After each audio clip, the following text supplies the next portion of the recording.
the end of my last shift, we lose power.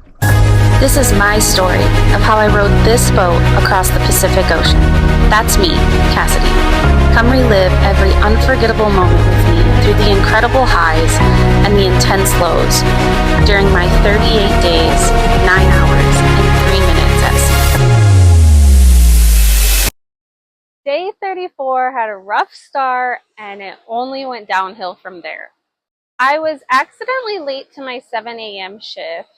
For some reason, I was only registering the last digit of the time. So I thought it was 6:59 when I opened the cabin door to go out for my shift. But it was actually 7:09. Thankfully, it wasn't terribly late and Kate was very understanding too. There was another good sunrise to start the day, but as I started to realize today was day 34, I was feeling a little bittersweet. Day 34. This is a bittersweet day. This was the day that if we would have made it to land, we would have beat the world record. It's a little hard to come to terms with because I think had the capsize not happened and we hadn't lost both seats and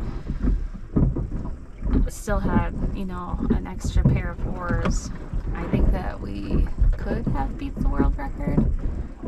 We're going to be close to it with only one rolling seat, a fixed seat, and only 4 oars. So it's a little hard, but we've kind of come, we all knew long ago that it was probably out of reach. But we're like 5 days away, which is super exciting. The heat was a continuous struggle from anywhere after 10 a.m. to about 7, 8 p.m. And the only brief relief we got from this was soaking a shirt in water and putting it on.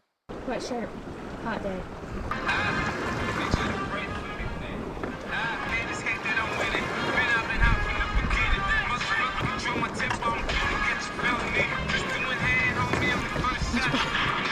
The sun and the heat truly felt unbearable. We had no cover. There was no shade, there was no umbrella or awning that we could sit under. It was hot. To end my 7 p.m. to 10 p.m. shift and to end day 34, we were surprised by an onboard power outage. All of a sudden, as the sun was setting and I was wrapping up the end of my shift, our screens went completely black. There was a bit of confusion as to why, and then we realized our batteries died. This close to the finish line. This meant we had no autotiller to help us steer, no digital concept of our heading, only the compass, no radios to talk to boats passing by if we needed, and no way to charge our sat phones to communicate with the race safety officers. We were all stressed, to say the least. In order to get things figured out, we had to wake Elena up from her off shift, unfortunately, to help Laura row, while I hand steered and Kate took a look at our batteries. This took an hour and 15 minutes. So instead of my 3-hour shift, I was now awake and exerting energy for 4 hours and 15 minutes, which also meant I got less sleep for my off shift. Oh my gosh. At the end of my last shift, my 7 p.m. to 10 p.m. shift, the sun is setting, we lose power. Battery's dead. Nothing's working. Nothing's charging.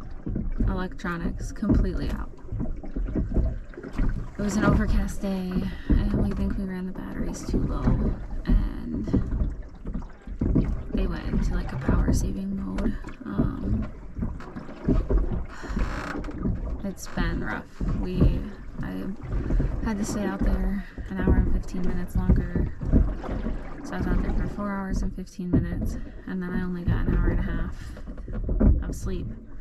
And then had to go back out and row for 3 more hours. Luckily the conditions are relatively calm in comparison to the last few days. but it's hard. We're steering with our feet, foot steering, because our autotiller does not work without electricity and power and batteries. So it's a little more challenging, and especially at night. It's also one of the darkest nights. It's overcast still, so there's no stars, no moon, and of course we don't have our nav light. So, whew.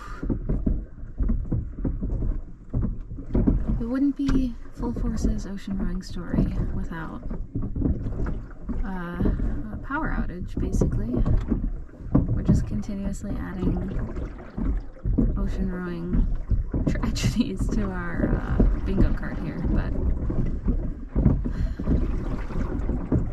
hopefully by morning, sun is out, even if it's overcast, hopefully the batteries recharge and we can at least get our autotiller on first and foremost, and then our heading and whatnot, but fingers crossed. We're so close. Can we just get there? This added stress, confusion, uncertainty definitely brought some tension on board, especially with everyone's lack of sleep, additional rowing hours, and this all being during our night shifts. We were able to set up foot steering, which meant we were still able to row 2 people at a time, and one person would just be steering with their foot, but it was still way less than ideal. As day 35 approached, our batteries were slowly making progress with charging. Good news, it's daylight. Other good news, batteries are charging. Slightly bad news, we're not quite charged enough to use them.